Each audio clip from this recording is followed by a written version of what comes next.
Eu que sou dona de casa, que sou pai, mãe, né? Fico logo preocupada. Além do supermercado, até a energia elétrica agora, gente, deu uma aumentada antes do BR-Obró. Como é que a gente pode fazer com que a dona de casa não consuma tanto, não gaste tanto? Então, nós vamos falar agora com o nosso entrevistado, que se encontra aqui no estúdio, que é o nosso querido Marcos Lira, aceitou o nosso convite, ele é engenheiro elétrico e não poderia ser outra pessoa para nos ajudar.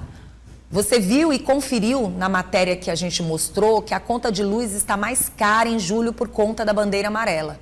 E hoje, nos nossos estúdios, o Marcos Lira vai nos dar algumas dicas e vai nos alertar do que é certo, do que é errado, do que a gente deixa acontecer dentro de casa.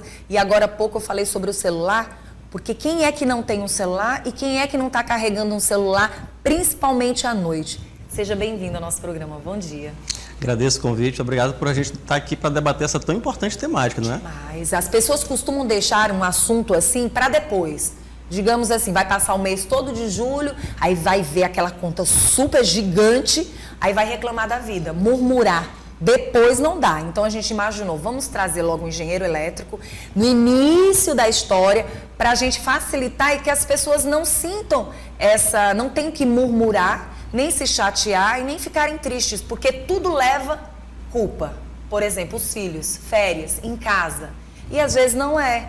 De repente, se você observar, você vai economizar energia até disciplinando os seus filhos com esses cuidados. A mãe está trabalhando, o filho está em casa, pode economizar junto com a mãe, né? São pequenas práticas do dia a dia que no final do mês impactam bastante na redução do consumo de energia. Verdade. E realmente esse aumento, se você não ficar de olho, é um prejuízo bem grande no final do mês, né? É um prejuízo porque a fatura de energia elétrica é uma fatia importante. E agora que a gente está iniciando a estação seca, para nós aqui o conhecido BR-Obró, que está se aproximando, o consumo de energia aumenta por conta do uso de ar-condicionado, climatizadores, ventiladores, e a tendência é essa conta de energia também ter um aumento significativo. Marcos, eu queria que você pudesse, logo iniciando, e nos dando a informação de quais são os eletrodomésticos que nós temos em casa que mais consomem energia. Excelente pergunta. Os equipamentos que mais consomem energia, a gente diz que são os vilões do consumo de energia, são os aparelhos que produzem calor ou produzem frio. Por exemplo, o micro-ondas, a máquina de lavar, o secador de cabelo, o chuveiro elétrico. O chuveiro elétrico tem uma potência de quase 10 vezes o consumo de um aparelho de televisão, por exemplo. Nossa. Então é muito elevado. O ferro de passar, que a finalidade do ferro de passar é aquecer para poder passar a roupa. Então é um dos grandes vilões no consumo de energia. Ar-condicionado, então a gente está falando de todos os equipamentos que produzem frio ou produzem calor. Estes são os grandes vilões e merecem uma atenção especial na disciplina do seu uso. E o airfryer? O airfryer também é um equipamento que aquece bastante, então o consumo de energia dele é significativo. Então é otimizar o tempo de uso, porque a gente tem, na conta de energia não tem mistério. A conta de energia é o produto da potência de cada equipamento pela duração que você consome. A potência do equipamento não tem como você mudar, então eu tenho como mexer no intervalo de tempo que eu uso esse equipamento. Então reduzindo esse tempo de uso, otimizando, por exemplo, o ferro de passar. Tem muita gente que tem aquele hábito de passar a roupa todo dia de manhã para sair. Sim. Esse é um hábito ruim, porque você vai aquecer o ferro e gastar uma quantidade de energia elevada, às vezes para passar uma calça, uma blusa, uma camisa. E a recomendação é que a gente junte essa quantidade de roupa para que quando eu vá aquecer o ferro, eu já aproveite esse aquecimento para passar o máximo de roupas possível. E eu não vou perder a oportunidade nessa deixa do ferro elétrico, porque os demais a gente vai continuar falando. Qual seria o melhor horário para se passar essa roupa e evitar o consumo maior de energia? O melhor horário, até para evitar sobrecarga no sistema elétrico, é sempre fugir do intervalo de 17h30 às 20h30. Por que a gente fala desse horário? Esse horário é conhecido como horário de pico do consumo de energia. Então, é aquele horário que as pessoas estão voltando do trabalho, chegando em casa, ligando a lâmpada, ligando o ar-condicionado. Então, fugir desse intervalo de 17h30 a 20h30. Muito bom. Aí a gente vai chamar a atenção para a questão dos produtos que a gente costuma utilizar e que a gente coloca na tomada, principalmente quando chega ou fica naquele celular até a hora de terminar a última bateriazinha, o restinho de bateria que existe, e aí só vai lembrar de colocar na tomada quando vai dormir. Isso pode trazer danos, por exemplo, ou consumir mais, ou isso é um engano? O ideal é que a gente nunca deixe a bateria descarregar 100%. Sim. Percebendo ali 10, 15% para descarregar, é colocar logo no processo de recarga. A gente não recomenda também deixar um aparelho de celular carregando a noite toda, porque quando o celular atinge a sua carga máxima, não tem mais sentido ele ficar na tomada. Sim. Então pode até gerar um superaquecimento. Por isso também, aproveitando a deixa, que a gente não recomenda, por exemplo, as pessoas deixarem o celular carregando do lado da cama e colocar sobre a cama o aparelho, porque a gente já tem vários casos de superaquecimento de celular que ocasiona incêndio ali na cama onde o aparelho está colocado, né? E a gente sabe que não são tantas horas assim para carregar um celular, então esse intervalozinho que você falou, viu que está pertinho de finalizar aquela carga, coloca logo para carregar. É melhor que você tenha esse celular bem carregado e vá dormir em paz do que você está consumindo energia sem necessidade. Não tenho dúvida. E a importância da gente, às vezes o carregador do celular dá problema e a gente tem uma tendência de comprar um genérico. Sim. E a gente nunca recomenda a compra de um genérico, principalmente se esse carregador que você vai comprar não tem um selo de conformidade do Inmetro. Porque se o Inmetro não certificou, eu corro o risco de comprar um carregador de celular danificado que não tem as características técnicas adequadas para esse carregamento. Então, um carregador que pode superaquecer, pode provocar curto-circuito, inclusive choques elétricos. Muito bom. E aí a gente chama atenção para a questão da geladeira. É outro item que se usa muito. E eu queria chamar a atenção também para os bebedouros, né? Aqueles que a gente coloca água, fica ali, muitas vezes a pessoa vê que a água terminou e deixa para colocar água bem depois. Tudo isso consome muita energia? Um aspecto importante da geladeira, a geladeira ela precisa manter uma temperatura interna. Então, toda vez que eu abro a geladeira, eu estou deixando que a temperatura de fora entre, eu estou forçando esse motor a recompor essa temperatura. Por isso que a abertura e o fechamento da porta da geladeira com muita frequência impacta significativamente também no consumo de energia, porque eu estou fazendo esse motor dessa geladeira trabalhar mais para recompor a temperatura interna. O mesmo caso dos bebedouros. Então, qual é a recomendação para a geladeira, para a economia de energia? É retirar, por exemplo, tudo que você precisa ali durante a manhã, você já retira, deixa fora, evitando assim a abertura frequente da porta da geladeira. E sem falar que com o tempo aquela borracha resseca. E borracha da geladeira ressecada, permitindo a entrada de ar de fora, também impacta no consumo de energia. Olha só, então tem que estar bem lacradinho para que seja bom tanto para os alimentos que estão dentro, né, como também a questão da energia. Outra coisa que me chama bastante atenção ainda na geladeira, por exemplo, o clima está muito quente. Aquela história de você colocar aquele botãozinho para acender as luzes, né, que deixa a temperatura um pouco maior ou menor, não sei explicar direito, mas assim, a gente deve colocar ela no mínimo, ou quando o clima está um pouco mais quente, a gente deve aumentar um pouquinho mais para que essa luzinha fique, por exemplo, no número 2, no número 3. Como é que se chama atenção para a questão de consumo ou isso não influencia? Perfeito. Tem uma influência, mas a influência é muito mais o aspecto interno da geladeira do que o aspecto externo. Porque, veja, se eu tenho uma geladeira de 350 litros e dentro dessa geladeira eu tenho 2 litros de água e uma carne, é diferente de eu estar com essa geladeira topado na sua carga máxima, cheio de recipientes, frutas, verduras, carnes. Então, a quantidade de produtos que tem internamente na geladeira vai demandar uma temperatura maior para conservar esse alimento. Então, a temperatura mínima, média ou máxima deve ser em função da quantidade de produtos que tem no interior dessa geladeira. E não do clima. E não do clima. Muito bom, porque essa era uma dúvida que eu tinha, e eu acho que tem muita gente que está em casa tinha essa dúvida também. Então, olha, é a quantidade de produtos que você tem dentro da geladeira. Por isso que é bom a gente trazer um especialista, né? Agora, essa questão da quantidade também, é interessante que você compre o necessário, porque você acaba, de uma certa forma, não estragando os produtos, porque às vezes até isso acontece, né? Acontece demais, porque alguns produtos têm uma temperatura limite, têm uma determinada quantidade de dias, e mesmo estando na geladeira, existe o risco de estragar, né? Pronto, relacionado ao fogão. Nós temos um fogão elétrico ali, né? Um fogão que você liga ele na tomada para você estar o tempo todo ali, para poder ligar ali no bocalzinho dele ali. Eu pergunto para você, numa época como essa, é interessante a gente acender de outras formas ou isso também faz com que consuma muito? Aí a minha resposta é depende. Por exemplo, alguém que tem um sistema de energia solar em casa, que está gerando a sua própria energia, ele já colocou um sistema com essa programação. Então, por exemplo, lá em casa eu tenho um sistema de energia solar, então eu fico tranquilo em relação a isso. Mas se a sua conta de energia saiu da linha ali, oscilou para cima, saiu do orçamento, a recomendação é otimizar qualquer aparelho que consome energia, e a opção do fogão, alternar pelo fósforo, pelo isqueiro, é uma opção de redução do consumo de energia, sim. Pronto. Para quem ainda vai comprar os eletrodomésticos, só qual seria a indicação, qual seria a dica? Por exemplo, as pessoas dizem que ventilador não consome tanto, que televisor também não consome tanto ligado. Eu gostaria de saber se isso é verdade ou não. Por exemplo, você tem um televisor durante o dia ligado, férias de menino, geralmente o televisor passa o dia ligado. Ventilador, eles não consomem tanto assim ou isso é um mito? Depende do tempo de uso, porque isso está ligado à potência do aparelho. Então, se é um aparelho, por exemplo, vou fazer uma comparação aqui para quem está em casa entenda. Sim. Um aparelho de televisão tem uma potência de 100 watts.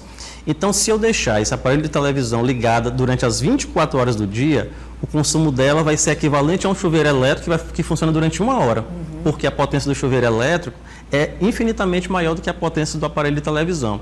Então, tem muito a ver com a potência. A gente está falando de um aparelho de televisão que vai ficar ligado 24 horas, ao final do dia eu vou ter ali aproximadamente 1 kWh consumido. 1 kWh hoje, falando em termos reais, custa algo em torno de R$ 1,14.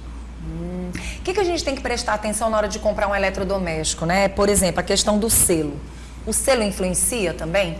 O selo Procel é quem certifica o quão eficiente é aquele equipamento. Então, a importância que tem que ser dado é a esse selo. Sempre optar por aparelhos com selo A. O selo A me diz que aquele equipamento é o top em termos de eficiência energética. Né, energia. Não consome tanto quando comparados com outros aparelhos do mesmo segmento. Então, sempre que possível, optar pelo selo A nesses equipamentos. Pronto, aí vamos falar das extensões. Hoje em dia você encontra extensões de todos os tipos. O que a gente tem que alertar o cliente que está em casa e que muitas vezes coloca vários aparelhos naquela extensão ou até mesmo os T's da vida? Perfeito. Olha, essa pergunta é muito interessante porque quando a gente diz assim, nós não recomendamos o uso de extensões. Aí as pessoas perguntam, se não recomenda, por que vende? Pois não é? Essa é a grande pergunta. E aquela que acende, né? Que a gente se sente tão seguro. Tão seguro, não é? É que essa extensão, ela foi feita para conectar aparelhos que consomem uma baixa quantidade de energia. A gente está falando aqui de um aparelho de celular, de um notebook. Então, se eu pegar uma extensão com 3, 4 tomadas e colocar 4 carregadores de celular, beleza, porque essa extensão ela consegue absorver até 10 amperes, que é a unidade de corrente elétrica. Agora, se eu pegar uma extensão, colocar um fogão, uma geladeira, um ferro de passar, uma máquina de lavar, você vai ter uma sobrecarga, porque só a corrente de um desses equipamentos já chega no limite dessa extensão para escoar essa quantidade. Agora veja, outro dia eu vi uma extensão, a extensão padrão tem 3, 4 entradas. Outro dia eu vi uma extensão que um colega comprou da China, que tem 15 entradas. Ai, meu Deus. Você imagina conectar 15... Uma bomba relógio dentro de casa. É uma bomba relógio. Uma bomba relógio dentro de casa. E quando você abre essa extensão, você não vê nenhum dispositivo de segurança dentro. Então, é um risco, né, bastante significativo. Então, assim, o que chama atenção, se é para ter essa extensão, que tenha um aparelho apenas, no máximo 2, e que seja realmente compatível, né? Compatível com a demanda de energia daquela extensão. Pois é, você sabe por que às vezes as pessoas compram uma extensão e colocam aquela que tem a luzinha? Porque a informação que a gente tem é que, por exemplo, em tempo de... Se tiver algum curto-circuito dentro de casa, evita que queime o aparelho. Isso é mito ou isso é verdade?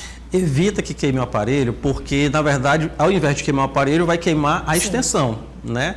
Então, se eu tiver uma sobrecarga, uma descarga atmosférica e essa descarga entre pela minha instalação, ela vai queimar inicialmente a minha extensão, que tem um pequeno fusível, que é um dispositivo de proteção. Então, realmente, evita que o aparelho seja queimado. E aí, comprar uma extensão é bem mais barato do que comprar um aparelho novo. Pronto. Aí a gente chama atenção para nós mulheres que somos apaixonadas. Você falou do chuveiro elétrico, que eu acho que aqui em Teresina não é possível que alguém, numa época como essa, queira tomar banho com chuveiro elétrico. Mas talvez exista. Pelo menos eu adoro uma aguinha fria, gelada, pelo menos aqui em Teresina. Mas assim, e nós mulheres que somos apaixonadas por uma escovinha, somos apaixonadas por mulheres gostam muito de uma prancha. O que alertar as mulheres relacionado ao consumo? Tanto a prancha quanto o secador de cabelo são vilões também no consumo de energia, porque são feitos para produzir calor. Então, é um consumo quase compatível com um chuveiro elétrico. Então, a nossa recomendação é tanto na prancha quanto no secador, a gente não pode mudar a potência elétrica, porque o equipamento já está lá. Então, leva a prancha para casa da amiga. Ou vai para casa da amiga, ou então reduz o tempo de consumo. Verdade. Essa é a recomendação. Então, mesmo caso do chuveiro, aquele banho que ia durar 30 minutos, reduz ali para 20, para 15. É claro que a prancha, o secador, depende do tamanho do cabelo, mas sempre que possível reduzir esse tempo de uso. Agora eu tava brincando, tá? Porque aí não é amiga da onça. Da onça, essa aí é, viu? Não é amiga verdadeira. Vamos falar também da questão das lâmpadas, né? Essa história de que realmente hoje nós temos lâmpadas de LED, mas temos outras lâmpadas que estão aí no mercado que dizem não consumir tanto. Qual é a lâmpada que realmente não consome tanto? E eu vou hoje falar sobre um assunto que tem me chamado a atenção. Às vezes a gente tem a sensação de que a gente desligou a luz e ela continua ligada. Você já ouviu alguém falar sobre isso? Já ouvi e já presenciei. Isso é normal, é real ou tem algum defeito, algum problema dentro de casa ou é da lâmpada? Ou então estou vendo coisas, né? Ou estou vendo coisas. Olha, a lâmpada, a gente tem a lâmpada hoje mais eficiente, é a lâmpada de LED, que vem substituindo as lâmpadas fluorescentes. As lâmpadas fluorescentes já reduzem bastante o consumo, mas as de LED ainda são as mais indicadas para um uso residencial. E a iluminação numa residência ela é responsável por quase 1/3 do consumo de energia. Então é recomendável usar essa lâmpada de LED, porque embora custe um pouquinho mais caro do que uma lâmpada fluorescente, o tempo de uso dela, ela se paga, porque ela tem uma vida útil muito longa.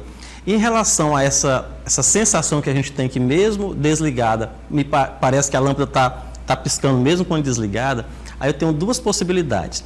Na hora de instalar, eu tenho que conectar lá 2 fios na lâmpada, o fio fase e o fio neutro. Às vezes é feita uma inversão e ao invés de conectar um é trocado pelo outro e aí eu tenho essa sensação de que está piscando de vez em quando, ou às vezes é um interruptor mal colocado que está permitindo a passagem de um fenômeno que a gente chama de arco elétrico. Isso gasta energia? É bem significante, mas tem um consumo. E não é interessante, né? O importante é ver o que está acontecendo, né? Exato. Não é da lâmpada. Não é da lâmpada. E sabe outra coisa, se você me permite? Às vezes a gente não se preocupa com as instalações elétricas. Sim. Instalações velhas, antigas, de 15 anos, 20 anos, 30 anos. Eu agora mandei fazer a instalação na casa do meu pai, tinha fio de telefone sendo usado como fio elétrico. Nossa. Então você imagina como é que esse negócio era feito há 30 anos atrás. E o chamado fio terra também, né? Que, assim, o que acontece? Não sei se essa é a palavra certa, mas, por exemplo, tem situações até de choque dentro de casa, porque existem algumas situações que parece que os fios não estão realmente colocados, eu não entendo. Eu queria até que você falasse sobre isso, se isso também influencia ou na questão do choque, ou até mesmo na questão do curto-circuito, ou na própria consumo de energia. O fio terra ele vai evitar sobrecarga, então é um dispositivo que foi implementado o terceiro pino das tomadas, porque as tomadas até o final da década do século passado só tinham 2 pinos, Sim. E aí foi implementado o pino do meio, exatamente para conectar o fio terra. Ele protege contra sobrecargas e sobretensões, mas não protege contra choque elétrico. O que protege contra choque elétrico, muita gente não sabe, é um dispositivo chamado disjuntor diferencial residual. Ele é colocado lá no quadro de medição e esse sim evita. Toda vez que ele percebe que está tendo uma fuga de corrente, e o choque elétrico é uma fuga de corrente, seja por uma pessoa, por um animal, ali, um gato, um cachorro, ele vai desarmar numa fração de segundos, então ele desarma muito rápido. Esse sim é o responsável por salvar vidas. E ele detecta também... Ele desliga as luzes? Desliga só aquele circuito onde você está tomando choque. Então, se o choque foi em uma área úmida da cozinha, ele vai desligar só aquele circuito da cozinha. E ele percebe também, às vezes ele tem um problema com ratos, roedores que comem aquela borracha isolante do fio. E que adoram os apartamentos mais antigos, né? São apaixonados por estar ali. Né? E quando você tem aquele isolamento de borracha rompido, é o próprio fio em contato com a estrutura do prédio. E esse fio em contato com a estrutura do prédio, se tiver em contato com a parte metálica do prédio, eu estou tendo fuga de corrente ali. Nossa. E essa fuga de corrente está contando lá no meu medidor, na minha conta de energia. E aí haja consumo, hein? Haja consumo. Como é o nome desse... E aí se a pessoa quiser trazer esse aparelho para estar no local onde fica A placazinha é importante? Sim, ele é parecido com esse disjuntor, liga e desliga, que a gente tem para desligar a energia da casa. Ele custa algo em torno de 150, 180 nada, reais, né? Então não é nada quando a gente compara com a vida. Um choque pode... Como é o nome? Disjuntor diferencial residual. Você encontra nas lojas de equipamento de construção, de materiais Decora, viu, elétricos. Lorena? Anota que eu já vou atrás. Disjuntor diferencial residual e você... como eletricista, ele instala dentro do quadro de distribuição para determinados circuitos que são mais propensos a dar choque. Quais são esses ambientes? É a cozinha, que você tem a possibilidade de umidade ali. É a garagem, porque geralmente você lava um carro, lava alguma coisa. Os quartos, né? A lavanderia, chuveiro elétrico, porque é água em contato com energia. Então, ele não é colocado em todos os ambientes da casa, mas aqueles mais propensos a ter choque. Muito bom. Faltou alguma informação que a gente pudesse levar para quem está em casa e que talvez eu não tenha feito a pergunta? Eu acho que você falou no início da entrevista sobre essa informação que deve ser levada cada vez mais cedo, né? Sim. E as crianças, elas são esse vetor de informação. Sim. São elas que vão aprender ainda na escola. A gente tem um projeto de extensão na universidade muito bacana que leva essa informação do uso racional de energia para as escolas. Porque a gente acredita que é nessa formação inicial ali, do 1º ao 9º ano, que as crianças aprendendo vão chegar em casa e vão dizer: mamãe, papai, olha, tem que desligar esse interruptor, ou a água está derramando ali, a torneira está derramando água sem necessidade. Então a gente acredita muito que essa questão da qualificação, da informação, já das gerações mais novas, né? Mas sobretudo para a gente reforçar o uso racional e consciente da energia. Muito bom. Aí, para finalizar, eu só queria que você fechasse me dizendo quais são os horários. Você já falou que o horário de pico se consome mais, mas existem outros horários que também possa chamar a atenção, inclusive da população, em, por exemplo, você evitar naquele horário tantas lâmpadas acesas, tantos eletrodomésticos em funcionamento. Tem algo que a gente possa chamar a atenção da população? Vai ser sempre em horário de pico ou não? Esse horário de pico vai ser sempre uma constante, é um horário que vai somente de segunda a sexta. Horário de almoço? Nem tanto. O horário mesmo de sobrecarga, se a gente olhar a curva de consumo de energia elétrica no Brasil, no Piauí, em Teresina, a gente vai ver que essa curva 18 horas. É 17h30 a 20h30, quando as pessoas estão chegando em casa. Esse é o horário que requer mais cuidado. E a gente precisa ficar ligado, porque a gente já viu que para esse mês de julho a gente tem bandeira tarifária amarela. Então, um acréscimo que a gente vai ter na conta de energia. E essa bandeira é avisada exatamente um mês antes, para que as pessoas se programem e reduzam seu consumo. A cada 100 kWh a gente vai ter um adicional de aproximadamente aí R$1,18 de bandeira tarifária. No final do mês vai doer no bolso do consumidor. Não tenho dúvida. Não vai doer no da gente, porque a gente trouxe você antes e a gente vai ficar esperto. Não vai não, Sérgio? Claro que sim. Primeiro eu quero agradecer pela sua presença, tá? Que Deus te abençoe e a gente quer te ver mais vezes aqui, não só nessa época, para a gente estar sempre alertando a população a ficar esperta e ter o máximo de cuidado. Existem alguns eletrodomésticos também que a pessoa tem que observar, né? Às vezes as pessoas fazem uma gambiarrazinha ali para ficar com eletrodoméstico, não querer passar para frente e às vezes custa muito mais caro do que comprar um novo, né? É o barato que sai caro. Tem que ficar esperto, não tem? Toda hora tem que ficar esperto. Então, agradeço mais uma vez o convite. Estamos sempre à disposição aqui para colaborar com essas discussões. Pronto. Quem quiser mais informações, tem o teu Instagram aí na telinha. É @Marcos Tavares Lira.